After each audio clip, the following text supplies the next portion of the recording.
नमस्कार, 5 की पंचायत देख रहे हैं आप और आपके साथ मैं हूं दीपक व्यास। राजस्थान में होने वाले विधानसभा चुनाव में एक साल से भी कम का वक्त बचा है और दोनों ही पार्टियों ने इसको लेकर अपनी तैयारी शुरू कर दी है। कांग्रेस ने जहां जयपुर के अंदर एक चिंतन शिविर का आयोजन यहां पर किया है और चिंतन शिविर के अंदर साफ तौर पर जो कांग्रेस की सरकार है वो अगले 4 साल के कार्यकाल जो है उसका फीडबैक यहां पर लेने की तैयारी में जुटी हुई है। आज से जयपुर में चिंतन शिविर की शुरुआत जो कांग्रेस की सरकार है वो कर चुकी है। ये अगले 2 दिनों तक जारी रहेगा। तो उधर बीजेपी की दिल्ली में हो रही राष्ट्रीय कार्यकारिणी की बैठक भी राजस्थान के लिहाज से खास है, क्योंकि इसमें राजस्थान से जुड़े कई मुद्दों पर चिंतन हो रहा है। ऐसे में बड़ा सवाल यही है कि क्या इसी चिंतन और मंथन से दोनों पार्टियां चुनावी जीत का अमृत तलाशने में जुट गई हैं। 5 की पंचायत में आज चर्चा होगी इसी मुद्दे पर और हमारे साथ में 2 खास मेहमान जुड़ गए हैं। बीजेपी से मदन प्रजापत हमारे साथ जुड़े हुए हैं, जबकि कांग्रेस से राजकुमार शर्मा हमारे साथ जुड़ गए हैं। इसके साथ ही हमारे 2 सहयोगी भी हमारे साथ जुड़ेंगे, मनोहर विश्नोई और दिनेश कसाना भी। सबसे पहले राजकुमार जी, मैं आपसे जानना चाहूंगा कि आखिर बीजेपी और कांग्रेस क्या दोनों पार्टियां चुनावी मोड में आ चुकी है? इसी वजह से चिंतन शिविर की शुरुआत आज कांग्रेस पार्टी ने, कांग्रेस की सरकार ने कर दी है। देखिए दीपक जी, राजस्थान की अशोक गहलोत जी की सरकार पिछले 4 साल से बहुत अच्छा सुशासन दे रही थी और कांग्रेस पार्टी ने निर्णय लिया कि अब जो चुनावी वर्ष है, थोड़े दिन में बजट भी आने वाला है, तो मुख्यमंत्री जी ने तय किया कि 2 दिन का चिंतन शिविर आयोजित किया जाए, तमाम मंत्रियों को यहां बुलाया जाए और तमाम मंत्री अपने डिपार्टमेंट का फीडबैक मुख्यमंत्री जी को दें, अपना सुझाव दें कि अब तक उनको क्या क्या कमियां रही डिपार्टमेंट में, क्या क्या उन्होंने अब तक डिपार्टमेंट में किया और क्या क्या सुझाव उनके आ सकते हैं, जिससे कि आने वाले बजट में उन डिपार्टमेंटों में जो सुझाव आए उनको सुधार किया जा सके। इस हेतु 2 दिन का चिंतन शिविर आज सुबह चालू हुआ है और 2 दिन तक तमाम डिपार्टमेंटों के मंत्री अपना अपना फीडबैक आदरणीय मुख्यमंत्री जी को देंगे। तो मान लिया जाए ना कि चुनावी मोड में आ चुकी है कांग्रेस पार्टी, कांग्रेस की सरकार अगला चुनाव जीतने के लिए। बिल्कुल, कांग्रेस पार्टी चुनाव के लिए आज भी तैयार है, कल भी तैयार थी, आगे भी तैयार रहेगी और आने वाले 23 का चुनाव हम लोग भारी मतों से, जनता के आशीर्वाद से जीतेंगे और 2004 का लोकसभा का चुनाव भी हम सब लोग बहुत अच्छे मार्जिन से जीतेंगे। चलिए मदन जी, क्या बीजेपी भी कांग्रेस की तर्ज पर चुनावी मोड में आ चुकी है? दिल्ली के अंदर जो आज, क्योंकि एक जो राष्ट्रीय कार्य समिति की बैठक होने जा रही है या जो शुरू भी हो चुकी है, उसके अंदर राजस्थान को खास तौर पर देखा जा रहा है। राजस्थान के लिहाज से भी बहुत सारी चर्चाएं उसमें होनी है। राजस्थान में बीजेपी के भविष्य पर भी कई फैसले लिए जाने हैं।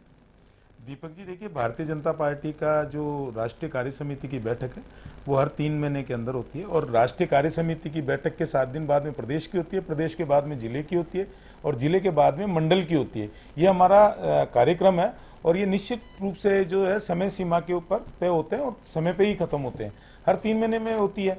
अब इनके जो ये चिंतन शिविर की बात कर रहे हैं वो तो ये जाने हैं, लेकिन हमारे तो जो पहले ही सही तय है और उसमें जो है राजनीतिक प्रस्ताव भी होता है, जो सरकार के का जो केंद्र सरकार की उस पर होता है, आने वाली योजनाएं बनती है, पिछली जो हमने बात की उसके ऊपर चर्चा होती है, विचार विमर्श होता है।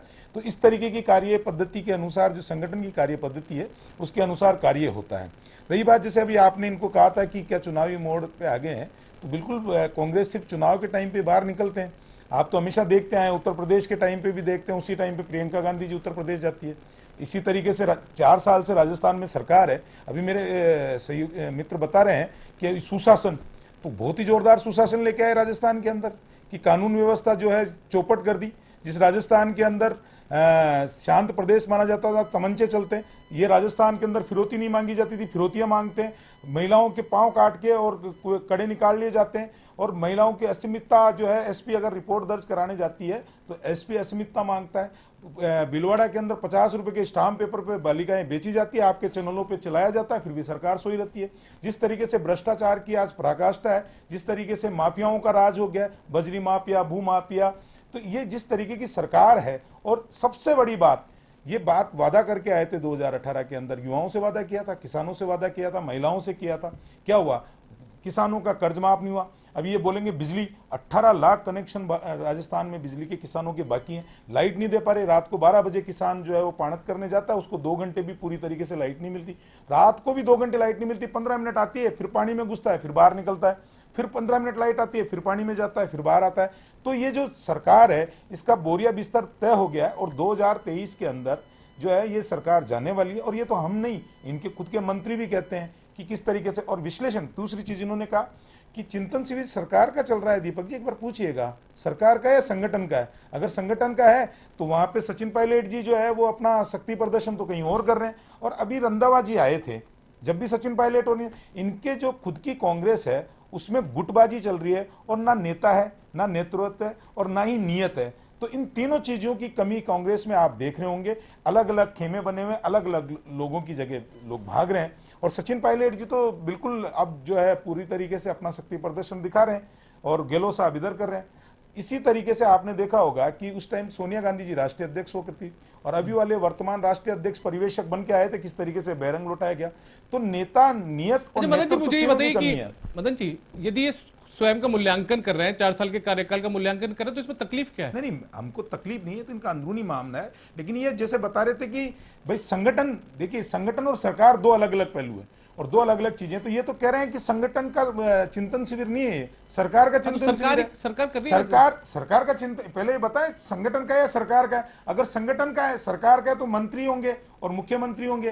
तो 4 साल तक सरकार को चिंतन करने में अब लगे 4 साल। इन्होंने 27 पेज का मैनिफेस्टो लेके आए थे और 427 घोषणाएं की थी इन्होंने राजस्थान की जनता से। और ये जब ऐड देते हैं, जब 19 घोषणाएं इनकी होती है, उनमें भी आधे से ज्यादा झूठी होती है। चिरंजीवी योजना ये गिनाते हैं जिसके घोषणाओं पर चर्चा में रुककर कर लेंगे। पहले राजकुमार जी, आप लोग तो स्वयं का मूल्यांकन करने के लिए, सरकार स्वयं का मूल्यांकन करने के लिए चिंतन शिविर का आयोजन यहाँ पर कर दिया। संगठन का ये भी पूछ लीजिएगा। देखिए दीपक जी, लेकिन बीजेपी तो आपकी नीयत पर, नेतृत्व पर कई तरीके के सवाल उठा रही है यहाँ पर। देखिए दीपक जी, भारतीय जनता पार्टी का काम केवल कांग्रेस की कमियां गिनाना है। भारतीय जनता पार्टी अपने गिरबान में कभी भी झांक कर नहीं देखती है। हम तो ये कह रहे हैं कि सरकार बजट पेश करने वाली है, थोड़े दिन बाद विधानसभा का बजट सत्र चालू होने वाला है।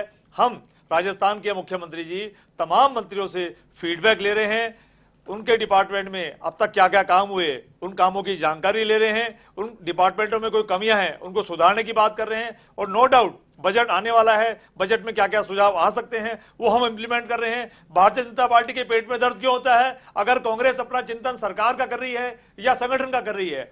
अभी फिलहाल 2 दिन का चिंतन शिविर सरकार का चल रहा है। सरकार के सारे मंत्री ओटीएस में बैठ करके सारा फीडबैक अपने अपने विभाग का माननीय मुख्यमंत्री जी को दे रहे हैं, अपने सुझाव भी दे रहे हैं कि हम इन सुझावों के माध्यम से हमारे डिपार्टमेंट को और सुचारू रूप से चला सकते हैं। और आगामी जो 10-11 महीने के बाद विधानसभा के चुनाव है उनमें हमको बजट में इस तरह का सुझाव आने से हमको बजट में लाभ मिलेगा। राजस्थान का हम अच्छे तरीके से सेवा कर पाएंगे। हम चुनाव में और अच्छी तरीके से भारतीय जनता पार्टी को पटक नहीं दे पाएंगे। ऐसा हमारा मंथन वहां चल रहा है। भारतीय जनता पार्टी को तकलीफ क्या है?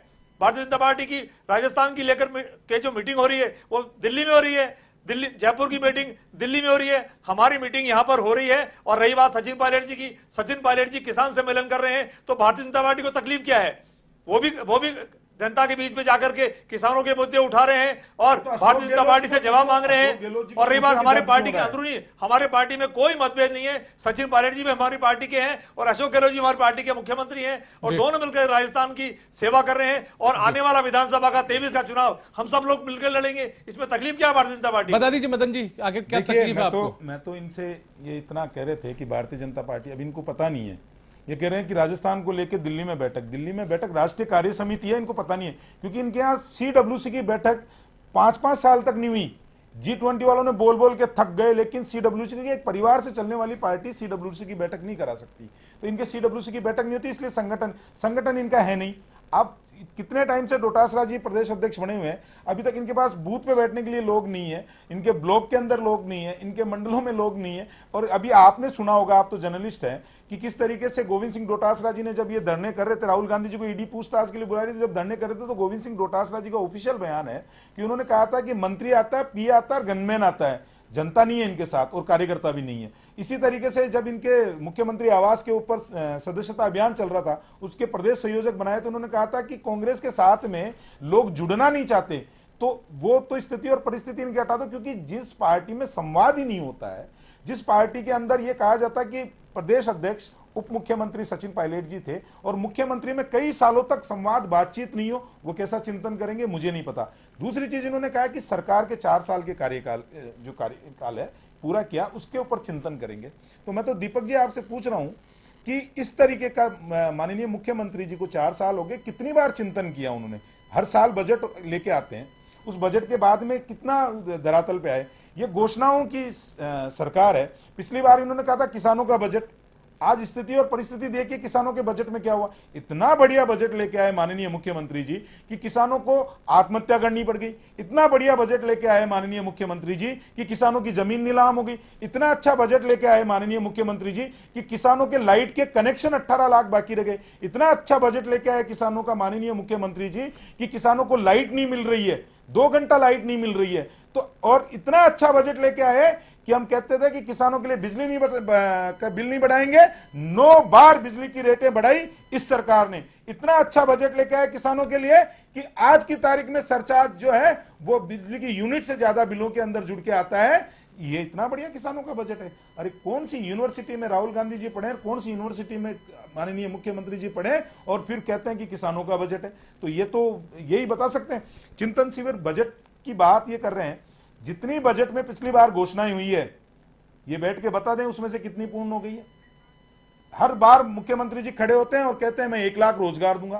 पूरे 4 साल में 1 लाख रोजगार गिनवा देंगे, पूरे 4 साल की गिनवा दे। हर साल 1 लाख रोजगार की घोषणा मुख्यमंत्री जी करते हैं विधानसभा में खड़े होकर। ये 1 साल के अंदर भी नहीं गिनवा। मदन जी मैं आपको यहाँ पर रोकना चाहूंगा, राजकुमार जी मैं आपके पास भी आऊंगा, लेकिन पहले हमारे 2 सहयोगी भी हमारे साथ जुड़े हुए हैं। हम दिनेश कसाना के पास चलते हैं जो कि जयपुर से हमारे साथ जुड़े हुए हैं, उनसे बात करते हैं। दिनेश, आखिर यदि बात की जाए तो क्या सरकार जो है राजस्थान की कांग्रेस सरकार वो चुनावी मोड में आ चुकी है, उसी की वजह से सरकार 4 साल के अपने फीडबैक लेने की तैयारियों में जुटी हुई है? 2 दिन तक जयपुर में जुटे हुए तमाम मंत्री मुख्यमंत्री।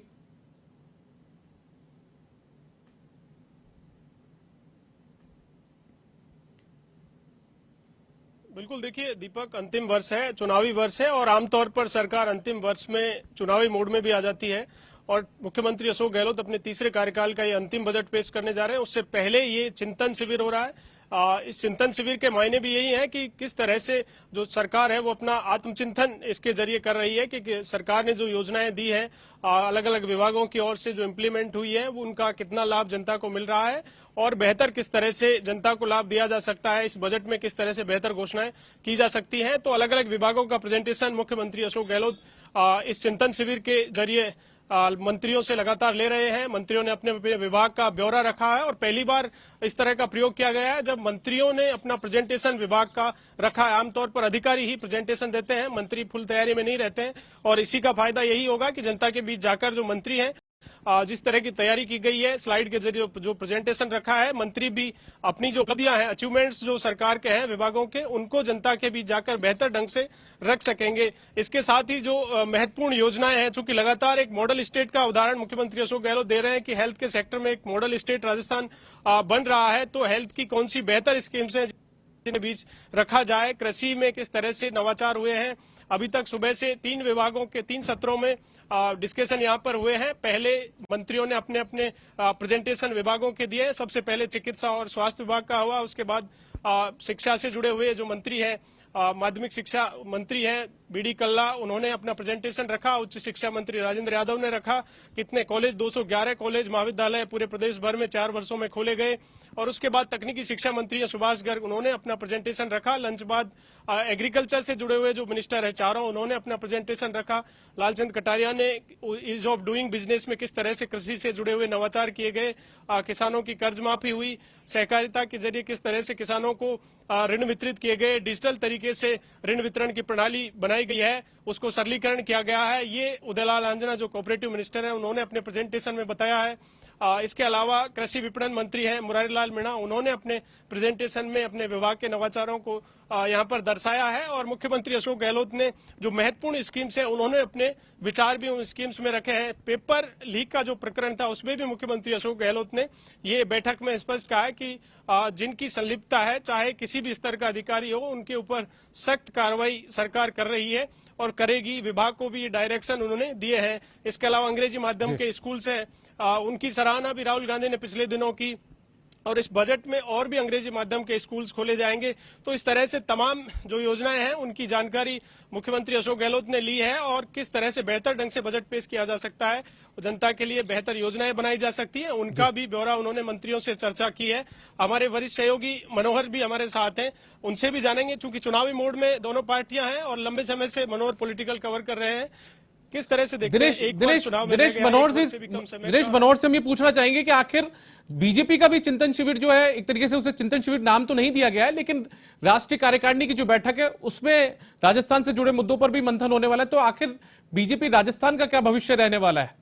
के आधार पर इस काम में अलग तरीके से कर, जैसे कि ये चिंतन शिविर है, ये करके ये तमाम विभागों से वो अपना फीडबैक लेकर के और ये जो बजट आने वाला उसमें किस तरीके से इसको शामिल किया जाए, साथ ही जो घोषणा पत्र जो कांग्रेस का था उसमें जो वादे किए थे उनको कितना पूरा किया गया, उन तमाम चीजों को कनेक्ट करके सभी विभागों से पूछ करके और उसके बाद बजट पेश करके चुनावी साल में जाना है। स्कीम बहुत सारे हैं, प्रोग्राम बहुत सारे हैं। अशोक गहलोत जिस तरीके से हर मंच पे कहते हैं कि हम जो जन कल्याणकारी योजना उसमें और जिस तरीके से जो सामाजिक सुरक्षा हम देने की काम कर रहे हैं उसको जनता तक कैसे ले जाया जाए, जनता को कैसे कनेक्ट करें उस स्कीम से और उसका राजनीतिक फायदा और चुनाव में कैसे फायदा मिले, उस चीज को करने के लिए खासतौर से इस चिंतन शिविर रखा गया है। पूरी सरकार यहाँ मौजूद होकर के ये अपने कामकाज का विश्लेषण करना। सरकार अपनी योजनाओं के दम पे चुनावी साल है और चुनाव में जाएगी, ये मुख्यमंत्री अशोक गहलोत ने इस चिंतन शिविर के जरिए संदेश दिया है। लेकिन बीजेपी की बात करें, लंबे समय से आप कवर करें, बीजेपी की किस तरह की तैयारी है? राष्ट्रीय कार्यकारिणी की बैठक होने जा रही है और उस कार्यकारिणी की बैठक के बाद क्या जो असमंजस की स्थिति है मुख्यमंत्री के चेहरे को लेकर हो या गुटबाजी है, वो किस तरह से दूर होगी और कितना बीजेपी तैयार है?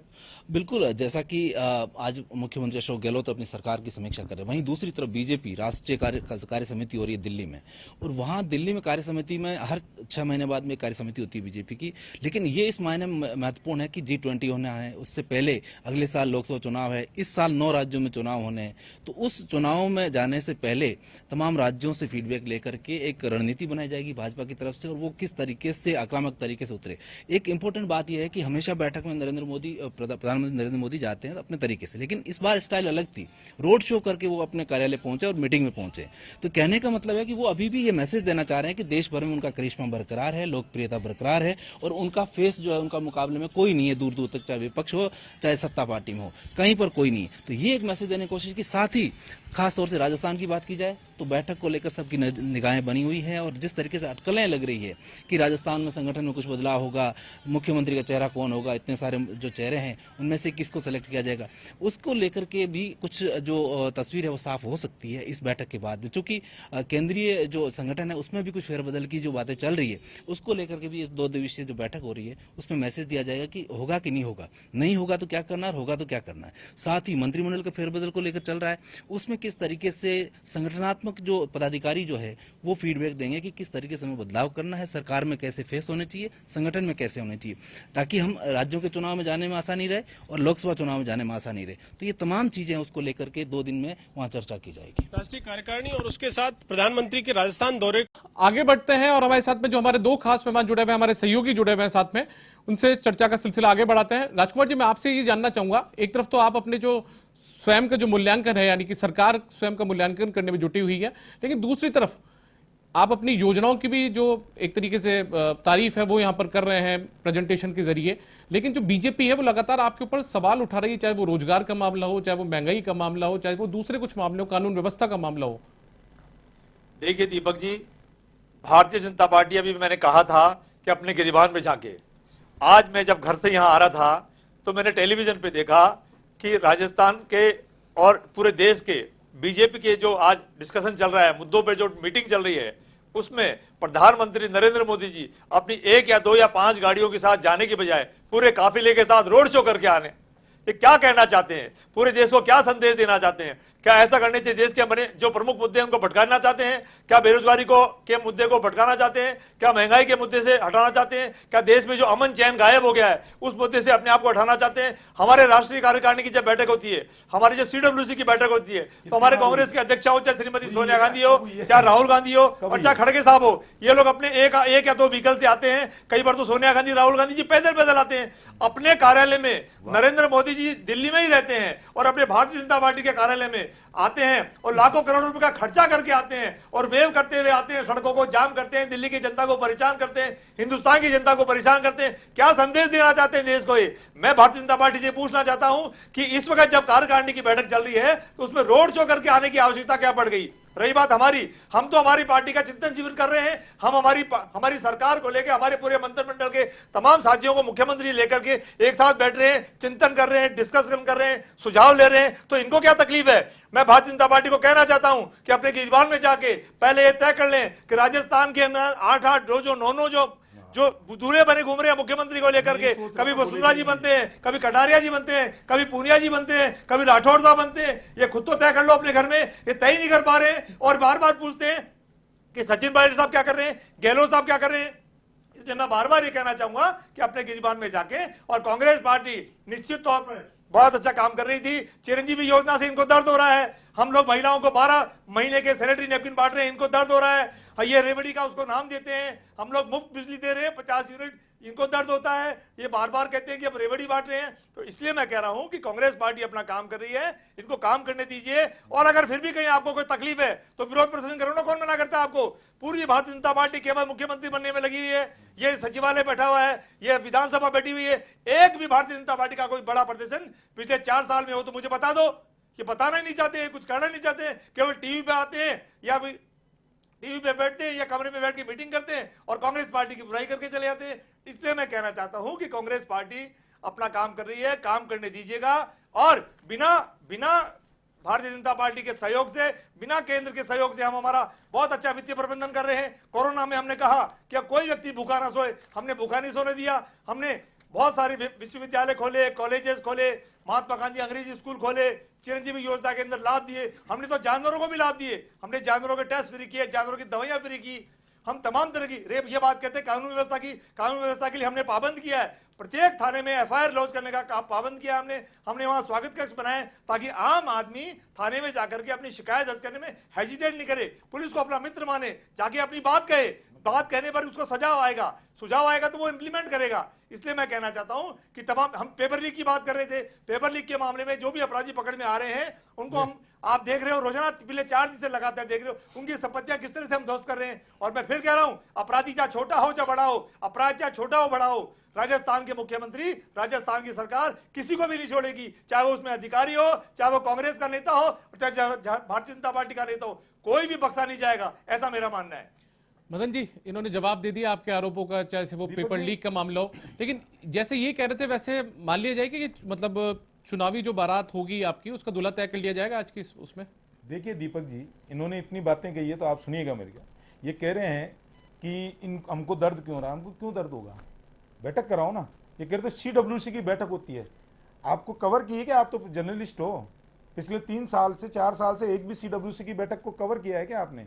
3 साल में एक CWC की बैठक बता दो आप मेरे को। गुलाम नबी आजाद ने जिन्होंने पत्र लिखा है कि CWC की बैठक करा लो, उन सबको बाहर के रास्ते दिखा दिए गए। आप भी गवाह और मैं भी गवाह। तो लोकतंत्र की बात ना करें मेरे मित्र। दूसरी, इन्होंने कहा कि हमारी बैठक हो रही है चिंतन, तो इनकी तो चिंतन शिविर उदयपुर में भी हुआ था। उसके बाद क्या हुआ, डाक के 3 पात। उसके बाद में आए थे परिवेशक, उनको बैरंग लौटा दिया, पैरेलल CL बैठक करवाई इन्होंने उसने। उसके बाद में आज तक अनुशासनहीनता की कार्रवाई करने में इनके राष्ट्रीय अध्यक्ष कमजोर है। कमजोरी की बात यहीं तक नहीं रहती है, कमजोरी की बात यहां भी आती है दीपक जी। अभी कह रहे थे रीट के पेपर, वो ये सरकार, मैं आपके चैनल के माध्यम से कह रहा हूं, इस सरकार ने रीट के पेपर और 16 पेपरों को नीलाम करके पैसे की चांदी कूटी है। जब रीट का पेपर नीलाम हुआ था, अगर कार्रवाई हुई होती तो आगे जो है उसका पुलिस का पेपर लीक नहीं हुआ होता, वनपाल का पेपर लीक नहीं हुआ होता, लाइब्रेरी का पेपर लीक नहीं हुआ होता, और बाद में चल के द्वितीय श्रेणी के अध्यापकों का लीक नहीं हुआ होता। तार कहां तक जुड़ते हैं? ये कहते हैं SOG से जांच करवा रहे हैं। जारोरी जो कहता था कि एक चाबी मेरे से ले गया, आप लोगों के सामने कहा, पूरे मीडिया है उसके सामने गया है। SOG ने क्यों नहीं पूछा कि दूसरी चाबी कहां ले गई भैया? आज तक पूछताछ नहीं होगी। सुभाष गर्ग, जिसके तार जुड़े, आज तक पूछताछ नहीं हुई है। जिसका बेटा जेल काट के आया, उसकी माताजी को इन्होंने बोर्ड के अंदर पुरस्कार दिया है, उपाध्यक्ष बना के, बोर्ड में सदस्य बना के, ये जवाब नहीं देंगे। ये सुरेश ढाका पिछली बार भी था, कौन से मंत्री से फोन करके SOG में जांच रुकवाई, क्यों नहीं पकड़ा गया उस टाइम पे? ये जवाब नहीं देंगे। ये जवाब नहीं देंगे कि किसानों की बिजली का बिल अभी कहते माफ किया है। कितने टाइम से वसुंधरा जी दे रही थी, हम छूट दे रहे थे बिजली के बिल में, कितने साल से, 4 साल से बंद करके बैठ गई, कुंडली मार के बैठ गए माननीय मुख्यमंत्री जी, और चुनावी साल में बोले हम बिजली का बिल फ्री दे रहे हैं। किसको मूर्ख बना रहे हो? ये कह रहे हैं कि रोजगार देते हम, कितने रोजगार दिए? 15,000 अध्यापकों में दिया है, इसके अलावा कुछ कुल मिला के 50,000 की ज्वाइनिंग दी है, उसमें से भी 8 से 10,000 तो भारतीय जनता पार्टी की बाकी थी। कानून व्यवस्था के गीत गा रहे हैं। अरे इस राजस्थान को आपने किस चौराहे पे लाके खड़ा कर दिया राजकुमार जी? जिस राजस्थान को शांत प्रदेश था उसको बीमारू प्रदेश बना दिया आपने, और ऐसा बीमारू बनाया कि इस राजस्थान में तमंचे नहीं चलते थे, आप तमंचे चलते हैं। वैशाली में एक व्यापारी को कूट कूट के हत्या कर दी जाती है, आपकी सरकार मौन धारण करके बैठी थी। आपने किस तरीके से, अरे सुनो, अरे सुनो, मैं चुपचाप सुन रहा था। हमारी सरकार तो अपराधियों को पकड़ रही है। बुलाओ, कौन से अपराधियों को पकड़ रही है? कौन से अपराधियों को पकड़ रही है? अरे कौन से अपराधियों को पकड़ रही है? लीपापोती करते हो, किस तरीके से जेल तोड़ के भाग जाते हैं, किस तरीके से सरेआम गोली मार दी जाती है। और आज के पेपर में से लेके और पिछले 10 दिन के पेपर आप गिन लीजिए किस तरीके से सरकार की दुर्गति हो रही है। राजकुमार जी, आपका फाइनल कमेंट। 10 सेकंड और दीजिएगा। इन्होंने कहा कि हम, क्या बोला था इन्होंने, किसान बजट। मैं तो फिर कह रहा हूं कि पिछले साल का बजट जो पेश किया था मुख्यमंत्री जी ने, उसका विश्लेषण कर लिया क्या आपने? नहीं करेंगे। ये जिस तरीके से राहुल गांधी को समझते हैं उसी तरीके से ये राजस्थान की जनता को समझने लगे। अब ये कह रहे थे कि मुख्यमंत्री, प्रधानमंत्री जी को जरूरत क्या है वहां जाने की? अरे भाई, प्रधानमंत्री जी अपने कार्यकर्ताओं से मिल रहे हैं और कार्यकर्ता उनसे मिलना चाहते हैं। चलिए मदन जी आपकी बात समझ ली हमने। राजकुमार जी, आप फाइनल कमेंट कुछ करना चाहेंगे इनके आरोपों पर? मैं तो सिर्फ इतना सा कह रहा हूं, राजस्थान की सरकार ने पिछले 4 साल में बहुत सुशासन अच्छा दिया है, हर वर्ग में बहुत सारी राजस्थान की जनता को लाभ दिया है, और आने वाला जो 1 वर्ष है, आने वाला जो 1 वर्ष है, उसमें भी हम लोग बहुत अच्छा सुशासन देंगे। हमारा चिंतन जीवन चल रहा है, चिंतन जीवन से अमृत निकल के आएगा, और ये अमृत राजस्थान की जनता में